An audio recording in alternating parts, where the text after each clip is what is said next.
Now, here's Random Man and Dominatrix as Caesar and Ethel Jaxx in Caesar's Operation.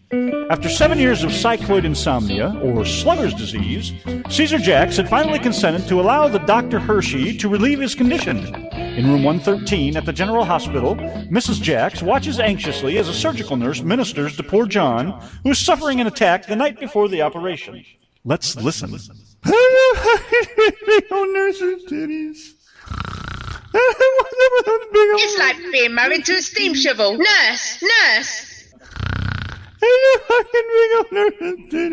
Your cough's normal, Mr. Jaxx. Enjoy your operation. Dr. Hershey's waiting for you in the corridor, Mrs. Jaxx. Oh, hello, Doctor. And is he resting? I give him a sedative that'll quiet him down. Well, he isn't very quiet. Oh, well, actually, I could have done the operation in my office. It's so trivial. He won't be in surgery over 15 minutes, Mrs. Jaxx, and there's absolutely no danger whatsoever. Will it hurt him? Oh, not in the slightest. All we have to do is take a stitch on the palate and shorten his uvula. I hate to bring this up now, Dr. Hershey, but how much will it cost? And the fee will be $50 with the anesthetic. And how much without? Oh, I should say about $40. Would there be any discomfort without anesthetic? Oh, not for me. But I wouldn't advise the operation without it. And you sure he'll be cured when you're through?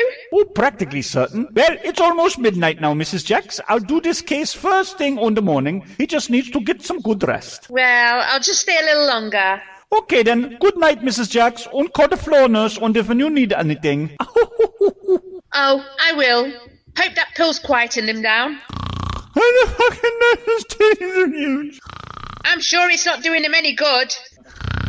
The fucking big old nurse's titties. Caesar, wake up. What's the matter? What, Ethel? What's the matter, huh? I put the cat out. I locked the windows. I left a note for the milkman. I hung up. Caesar, we're in hospital. What for? Somebody sick? No, you're going to have an operation. Dr. Hershey's going to shorten your uvula in the morning. Well, then what'd you wake me up for now? Well, you were snoring and I was afraid you'd wear it off before we got the chance to operate. You've been snoring steadily for 3 hours. Don't you suppose I want to sleep too? You're not sleeping here, are you? Yes, I am. It costs another $5 to put a cot in the room, and I intend to use it. Where's my nightgown? I can't even get one night's sleep, not even in the hospital. I don't understand why you have to have an operation to cure your snoring. I didn't want it. You've been working on me for 7 years to get it done. I'm beginning to think it was a waste of money. I could have used that $40. I'm still walking around in a short dress. What are you beeping about? Tomorrow I'll be walking around with a short uvula. Don't be so crabby. I'm not crabby, I'm sleepy. Why don't you stop fiddling with that mirror and put out the lights? I have to get undressed, don't I? Well, take your dress off. Why are you plucking your eyebrows at this time of night anyway? I'm not plucking my eyebrows. I'm taking my false eyelashes off. False eyelashes? I didn't know you had bald eyelids. My eyelids aren't bald. It's just that my lashes are too short and they don't bring out my eyes. Lots of women use false eyelashes. Well, throw them away. You don't need anything to bring out your eyes. Really, Caesar? Really. I'm satisfied with the way they bulge now. What kind of remark is that? Oh, hurry up, Ethel. I'm groggy. Ethel, what on earth are you taking out of your hair? It's a rat. A what? A roll of false hair. I have to wear it for all the new hairstyles. My hair is too thin with all that pompadour. Damn, I can't get out of this dress. Ethel, what are those things? Don't be so silly. Haven't you ever seen shoulder pads before? Oh, I've never heard of such a thing. Your eyelashes are on the dresser, your hair's in the drawer, and your shoulders are on the chairs. What about it? That's you all over, Ethel. No one can think of more ways to spend money. Are you ready for bed now? Yes, dear. I'm ready for bed. Shall I crank up yours a little? No, put out the lights. I want to glance at the paper first. You go to sleep, Caesar. I can't sleep with the lights on. I left my sleep shade at home. Well, I won't be a minute. Oh, no one would believe this. In 6 hours, they're going to carve me to pieces, and I'm supposed to rest. And here I am. Quiet! I can't concentrate with you mumbling. Yeah, mumbling.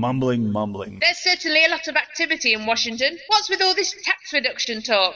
Talk? Listen to what's... I read the paper, Ethel, every word of it. Read it to yourself, please. Don't be so disagreeable. Dr. Hershey told me to keep you occupied so that you wouldn't be thinking about the operation. All I'm thinking about is sleep. That's a good boy, Caesar. You mustn't get nervous. No. I see the stock market's going up. That's fine. We have some stock, don't we? Didn't you get some stock last year? 10 shares, Kentucky Saltpeter Mines, preferred stock. My brother got got you in on the ground floor, didn't he? Where is it now? In the ground. I can't even find it on the stock page. Look in the help wanted column. Are you getting relaxed, dear? No, now I'm starting to get nervous. I'm worried about you, Caesar. If anything happened to you on the operating table, it'd be all my fault, just so you know what I think. Well, sneak out, huh? No, I think you should make out a will. Make out a will? I thought you were worried about me. Well, you don't want to leave me at the mercies of all those grasping relatives of yours, do you? The minute you drop dead, they'll... Don't talk like that, Ethel. Can't you say pass on or something like that? Well, you always say drop dead. That's only when I'm talking to your brother. You can be a little more delicate when you're discussing wills. Why? Because you make it sound like I'm gonna go any minute. Well, they don't give you 2 weeks' notice, you know. Every man should make out a will. Okay, I'll make it out tomorrow. You say you will, but you won't. Get up and do it now. What? Go on, get up and make a will. Why, you're out of your mind. In the first place, a will isn't legal unless you have 2 witnesses. And in the second place, I haven't got anything to leave in the first place. Nobody's gonna take anything, and I don't need a will. You're the most stubborn man that ever lived, Caesar. Why? Why am I stubborn? It's the hardest thing in the world to make you admit I'm right when you know I'm wrong. There's a woman's logic for you. Suppose I do make out a will and nobody can touch anything besides you. Okay, so now you know you've got all my worldly goods. First thing you know, you'll go get over your grief and marry a guy without a dollar to his name like that broken-down snore specialist, old Dr. Hershey. I'm not good to marry anybody. He'll give up his practice. He'll take you for every penny, my hard-earned money. He'll drive around my brand-new car, drink my bourbon, loaf around like the French, never do a day's work. Why don't you make the bum get a job, Ethel? Enough screaming like that. Hush up and go to sleep. Shush. Go to sleep, she tells me. I'm a nervous wreck. She practically talks me into a funeral, marries a doctor behind my back, and now she tells me to go to sleep. Fucking deep, wide, fat pussy. Caesar, the telephone.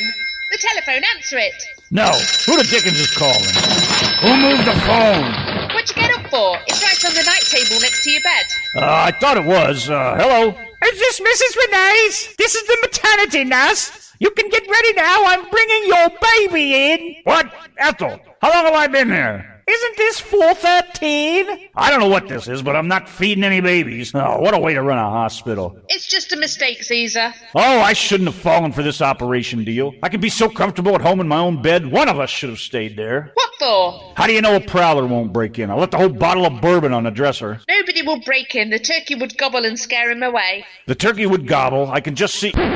Turkey? What turkey? Well, I was going to surprise you. I won a turkey in the raffle, Caesar. You got a live turkey running around in the house? He isn't running around. I've tied him to your bed. On my bed? What'd you do that for? Oh, the whole thing full of feathers. What do we do with a live turkey, Ethel? Well, it's Thanksgiving tomorrow, Caesar, and I thought you'd murder him for dinner. I'm not gonna murder any turkeys, but if he lays a beak on my bourbon, I'll chop his head off, Ethel. You're the most impossible woman that ever lived. Oh, I'm sorry, Caesar. I guess everything I do is wrong. Now, wait a minute. Never mind. I didn't mean to holler. Let's go to sleep so I can feel good for the operation. I don't think I want you to have it. Well, that's the least I can do for you, Ethel. I've kept you awake all these years with my snoring, and when Dr. Hershey gets through with me, I'll be quiet as a mouse. Well, if you stop snoring, I'll never wake you up, will I? No. And if I don't wake you up, we won't fight, will we? That's right. Well, that settles it. I'm not going to let him operate, Caesar. Why not? It's the only chance I get to talk to you. Come on home. Oh, I give up. Good night, Ethel. Good night, Caesar. Come tune in to Ran the Man on Spreaker.com next Friday for the next episode of Mr. and Mrs. Jaxx, or you can find us on YouTube.